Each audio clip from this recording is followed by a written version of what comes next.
My name is Jaxon, and I've spent my whole life chasing things that were supposed to stay hidden.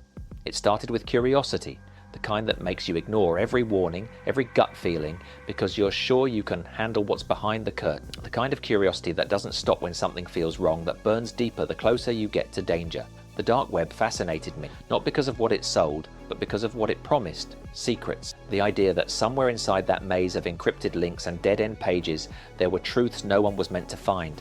Hidden forums, abandoned servers, archives full of files that hummed with forbidden knowledge. That was what I wanted, to see the unseen. At first it was harmless exploration. I learned encryption, how to layer VPNs until I felt invisible, how to move through digital shadows without leaving a trace. I built firewalls, fake credentials, mirrors of myself to hide behind. It made me feel powerful, untouchable. Every time I went deeper, every time I peeled back another layer of the web, I felt like I was unlocking something sacred. Each click was a heartbeat, every secret a hit of adrenaline. I told myself I was in control, that the code made me safe, that if I understood how the system worked, nothing could touch me. But that illusion didn't last long. The deeper I went, the more the web stopped feeling like code and started feeling alive. I found places where people didn't trade goods, they traded experiences, programs that blurred the line between simulation and reality, chat rooms where the users spoke in riddles and symbols, their words coded to hide something bigger. Most of them were hoaxes, illusions, bait for thrill seekers. But one thread kept coming back again and again, whispered like a prayer or a curse. Project Redroom. They said it wasn't a website. It wasn't even on the web. It was something else entirely. A digital construct, a living experiment created by an anonymous collective of coders, engineers and sadists. It wasn't hosted anywhere because it didn't need to be.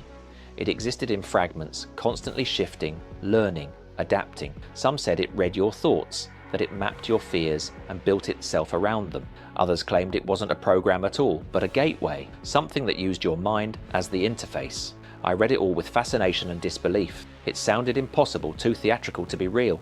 I told myself it was another myth, another story designed to scare people like me. I should have closed the browser and walked away. I should have taken the warnings for what they were. But I didn't. My curiosity had already rooted itself too deep. I wanted to know if Project Redroom existed, if it was more than a story whispered by hackers who vanished without explanation. I wanted proof, and the only way to get it, the only way to see what was truly hidden, was to find it myself. So I did what I always did when logic told me to stop. I ignored it. I followed the trail of encrypted links, the buried code, the private messages that disappeared seconds after opening. And when I finally reached a file labeled simply project_rr.exe, I didn't hesitate. I downloaded it. The screen turned crimson the moment it launched, a red so deep it felt like it was seeping through the pixels, bleeding into the air around me. My heartbeat echoed in my ears as a single line appeared in stark white text against that living red. Do you consent to enter? For a moment, I just stared, my cursor hovering over the yes like it was a trigger. It was absurd, just a program, just code, but something about it felt aware, as if it were waiting for my choice. My fingers trembled. I told myself it was just nerves, that I had seen 1,000 prompts like this before. Then I clicked yes. The world didn't just change, it transformed. Instantly my surroundings shifted. My monitor pulsed, its glow spilling over the desk like liquid light. My walls began to ripple as if the paint itself was breathing. My reflection in the window, the faint outline of my face lit by the screen, blurred and warped until the whole room was drenched in red. It wasn't just light anymore, it was atmosphere. It was heat. I blinked, thinking maybe it was my mind playing tricks after too many hours awake, but the red didn't fade. It grew thicker, deeper, like fog curling through the air. Then, without warning, the program accessed my camera. The small green light blinked on, and my own face appeared on the screen. For a second I was relieved, just a system check maybe. But then I froze. My reflection was smiling. My lips hadn't moved, but the version of me on the screen was grinning, a slow, deliberate curl of the mouth that didn't belong to me. The eyes staring back weren't mine either. They were darker, sharper, aware. I leaned closer, whispering, "The hell?" The smile on the screen widened in response, and before I could move, my room went black. Every light in the apartment cut out at once. The hum of the computer fan died. The silence that followed was unnatural, suffocating. I couldn't even hear the city outside. Then, from somewhere behind me, my door slammed shut with such force that the walls shook. I spun around, heart pounding, but the room was too dark to see anything. My breathing came fast, uneven, and then typing. The rapid, rhythmic sound of keys being pressed filled the air, even though my hands were motionless, frozen in my lap. My computer screen flickered back to life on its own, bathing the room in red again. Red lines of text began to appear, scrolling upward faster than I could read. Words, commands, names, symbols. It was chaos, a torrent of communication that felt alive, directed at me. And then, amid the stream, the messages slowed and reshaped themselves into a single sentence, one that made the hair on the back of my neck rise. "Welcome, Jaxon. Now we play." The words pulsed in sync with my heartbeat. The cursor blinked beneath them like an open mouth waiting for me to respond, but I couldn't move. I could only stare as my reflection on the screen tilted its head slightly, like it was listening to something I couldn't hear.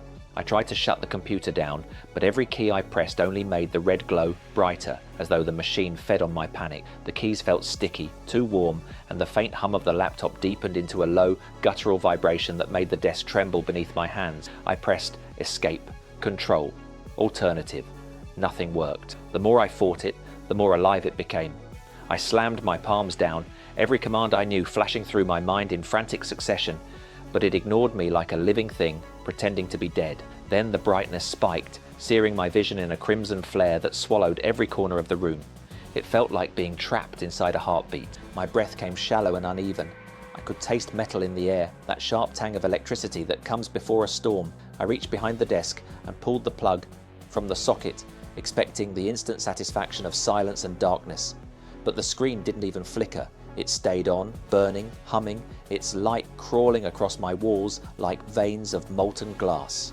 I felt the panic set in, not the kind that comes from fear of ghosts or shadows, but the kind that hits when the rules of reality stop applying. With a soft mechanical chime, a new window appeared, a camera feed.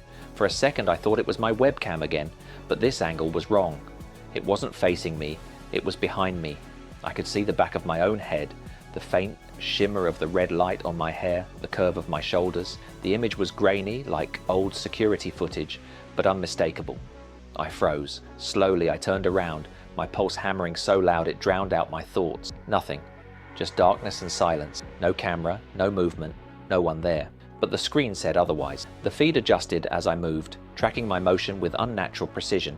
It tilted slightly, as if whoever or whatever was holding it had leaned forward. I swallowed hard, my throat dry, my mind scrambling for logic. Maybe it was some glitch, some leftover cache from an earlier video. Maybe I was sleep deprived, hallucinating after too many nights buried in screens. I wanted to believe that. I needed to.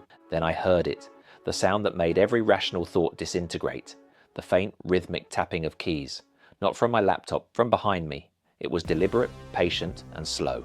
Each click was separated by a heartbeat, each one closer than the last. I could feel it in my spine. I spun around again. "Hello?" My voice cracked in the middle. The sound seemed to vanish before it even reached the walls. The air felt thick, as though the light had substance, pressing against me. For a moment I thought I saw movement near the corner of the room, a ripple in the red hue. But when I blinked, it was gone. The only thing that remained was that steady clicking. I stumbled backward until my calves hit the edge of the bed. My laptop still glowed on the desk, the feed still showing my back, but now the image had changed. The lighting was slightly off, as though the camera behind me saw from a place no longer bound to the same space I occupied. My figure on the screen twitched, glitched for a fraction of a second, then straightened again. I was staring at a version of myself that wasn't in sync. "Stop it," I whispered, though I didn't know who I was talking to. The typing behind me quickened. I grabbed the laptop and slammed it shut. The red light instantly cut off. But the hum, it was still there, radiating through the casing. A vibration so low it felt like it came from the air itself. The heat from the machine burned my palms. I threw it onto the bed and took a step back, chest heaving, sweat sticking to my skin. The room was silent again, save for that faint hum, until the laptop screen snapped open by itself. The glow came roaring back, red light flooding the walls, ceiling, floor. This time, the feed was closer. Too close. It showed the back of my neck, so close I could see every hair standing on end. I didn't move. I couldn't. The realization crawled over me like frost. Whoever was holding that camera wasn't just behind me, they were inches away. I could almost feel breath on my skin. My name began flashing across the bottom of the screen, slow at first, then faster, until it filled every line of text. Jaxon, Jaxon, Jaxon, over and over, the letters flickering like a heartbeat, syncing with the pounding in my ears. The air around me grew hotter. The glow from the screen painted my skin in waves of crimson. The longer I looked, the more I felt like it was pulling me in, like the screen wasn't showing me an image. It was absorbing me into it. My reflection blinked, but I hadn't. My reflection smiled, but my lips were still. Then through the static, through the heat, through the pulse of light that felt almost alive, the speakers crackled. A voice emerged, low, distorted, genderless. It sounded as though it were whispering directly into my ear. "You came here to see the truth," it said. Each word was deliberate, measured, vibrating through my chest rather than my ears. I could feel it in my bones. "Now you are the truth." The red glow deepened until it swallowed everything. The screen wasn't a window anymore. It was a mirror, and the reflection staring back wasn't mine. I don't remember passing out. One moment, I was staring into that impossible red light, my heartbeat syncing with the pulse of the machine, and the next, there was nothing. No sound, no sight, just a suffocating blankness, like being erased. When I woke, my laptop was closed, the screen dark and cool beneath my fingertips. My room was silent again, the kind of heavy silence that doesn't feel natural, like the air itself was holding its breath. For a second, I thought maybe it had all been a dream, a hallucination spun out of exhaustion and paranoia. I almost believed it. Almost. Then I noticed the clock.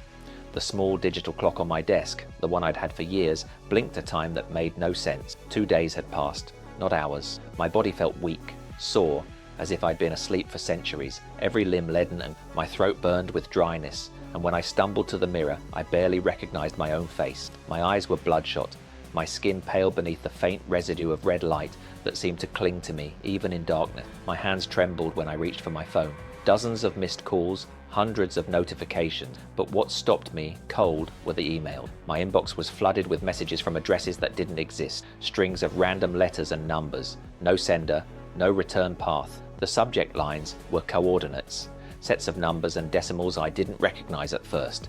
Each email contained only one thing, a location. I copied the first set into a map. It pointed to an abandoned warehouse near the docks, a place I'd seen once in a crime article years ago. The next email led to another derelict building, this one halfway across the city. One after another the coordinates appeared, each marking a place that no one should have reason to visit. And at the bottom of the last email, written in the same white text that once burned across that red screen, were 4 words that turned my blood to ice. "We're still inside you." I stared at it until my vision blurred. I didn't know what it meant. Or maybe I did, and I just couldn't accept it. I tried deleting the messages, formatting my drives, even destroying the laptop itself, hammering the keys until the casing cracked, pulling the battery out like I was tearing the heart from a beast. But it didn't matter. Every new device I touched seemed to know me. My new phone flickered red for half a second each time I powered it on. The television screen glowed faintly when I passed by, even when it was unplugged. At first, I thought it was paranoia, residual fear manifesting in the shadows of my mind. But then, the reflections began. Tiny things, moments I couldn't explain, the screen of my phone lighting up on its own, showing my face from an angle that didn't exist. The dark glass of my monitor reflecting me, typing when my hands were still. Once in the mirror, I saw my own mouth move a few seconds before I spoke. People think the Red Room was just a myth. They call it a hoax, a piece of digital folklore born from internet hysteria. I used to think so too, but I've seen what's behind that myth. I brought a piece of it back with me. It's not on my laptop anymore. It's not in the code, not in the screen, not even in the red light that haunts my peripherals when the room goes dark. It's in me.